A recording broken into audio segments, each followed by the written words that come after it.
This is quite possibly the most interesting take on a dystopia that I've read in a long time, and it was written 100 years ago.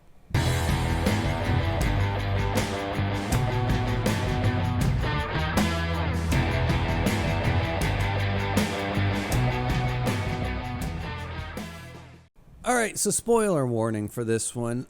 Mild spoiler warning for this one. I'm not going to discuss any particular plot beats, but I don't know. There is a feel and a mood and a overall sense to this and the way this is written that I feel like I want to discuss. And I might bring up some things that are technically could lean into the spoiler-ish zone, but nothing that's gonna, I'm not actually gonna discuss any plot beats from the story.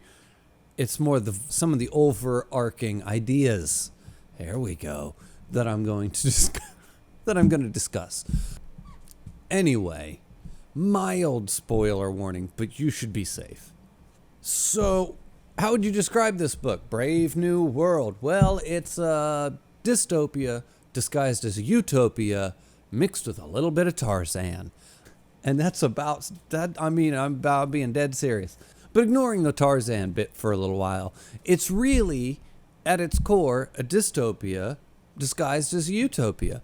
And this has been done a lot since this story. I'm assuming that when we do it now in modern fiction and television shows and stuff and things that do this a lot, I'm assuming this is their primary inspiration.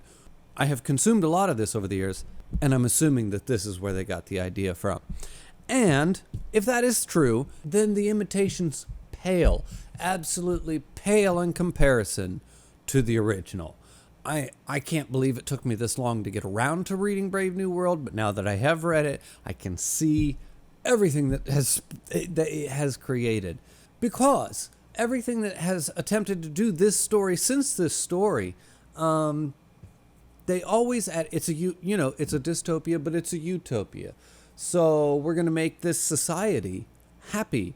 And, oh, look, it's a utopian. We all live in a utopia. And all of the stories at the end or in Act 3 take some radical dark turn and add in this big bad evil or this ultimate underlying sense of, oh, well, they seem like they created a nice, happy society, but these people are actually up to no good. And they put in some sinister aspect to the society in the end to really ramp up the drama or to drive home just how awful this society really is. And this one does not do that.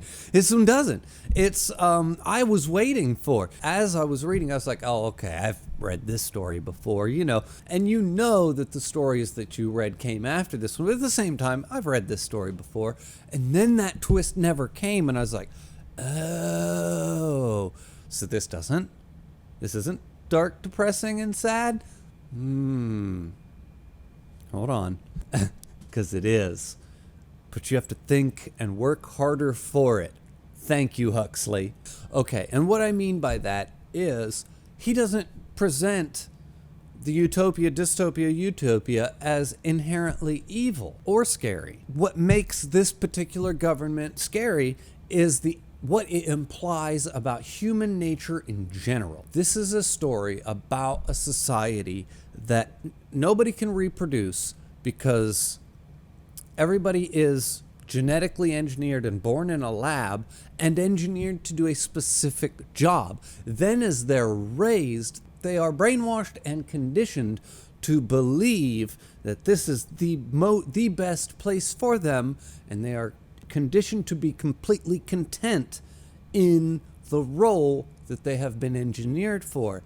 Then they are drugged into being happy. If they feel anxiety, there's a pill for that. To relieve stress, they take basically ecstasy and go have these massive orgies to blow off steam. But then when they need to relax, they just take a pill for that. And they think this is great. I mean, who wouldn't? You are literally drugged into being happy all day, every day. Oh, I'm sorry. Are you feeling sad? Take a soma. Oh, that didn't work. Take two. And then if for some reason you break the rules of this utopian society, therein lies the rub in like all the other stories. You broke the rules. Now you get to see the dark and the ugly and the horrible side of this society, because you're going to be locked in a cage, or you'll be rubbed out, or you'll be tortured, or something terrible is going to happen because you broke the sacred rules of society. And in this one, you break those sacred rules of society, you will be politely asked to leave. You don't get a choice. You have to leave. But the way that it's done, you're like, this should be scary, right? And it's not. It's not scary at all. It's just like, there's like countless places in the world that we could send you that's not a part of our society. You pick. Where you want to go? I don't know. You can go wherever you want. You just can't stay here. And that's it. Exile is the only punishment. They literally have like islands everywhere, and they're like, just pick one. We'll take you there. We'll drop you off. You pick the house that you want to live in, and we'll drop you off at the front door. But you just can't live in our society anymore. Of course, then, you're now separated from the luxuries of their world. You're separated from the comforts of their world. You no longer have access to the drugs. You no longer have access to healthcare and youth treatments that keep everybody skinny and healthy.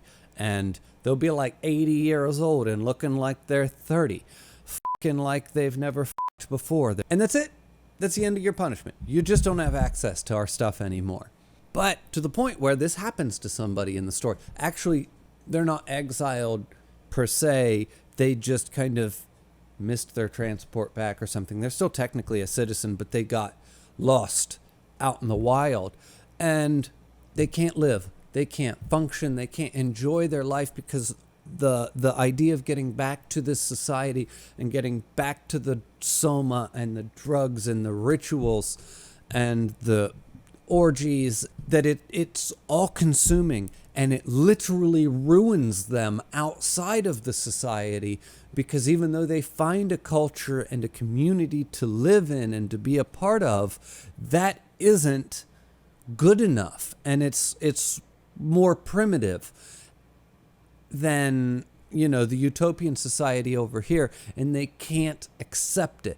It literally ruins their mind. The need and the drive and the desire to get back over here to this society overwhelms and consumes their mind so completely that it literally ruins them. And when they do get back over here, it ruins them further, because they dive back into the society head first so hard, there are consequences. So I guess what I'm saying is there is horror in this story, but the horror is all hidden below the surface. And we do eventually get this story from an outside perspective. This is that Tarzan perspective, or Tarzan character that I was referring to.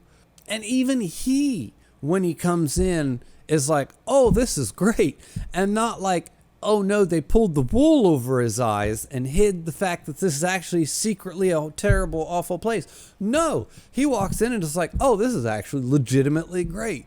And because he's seeing it presented at face value. And he's like, there's some really good shit going on over here. And he's not oppressed or restricted in any way, shape, or form, to the point where he has the freedom to even get into a debate over this place and what it is and why it is and how it is, with basically the director over, if you would just allow art and real love, affection, and connection into this place, it would pretty much be perfect. But of course, that's not acceptable. That is not allowed. The system ultimately is too rigid to allow any change from what it has created itself to be, because it created itself with a very specific purpose and a very specific image, and it is what it is, and it obviously isn't going to change for Tarzan.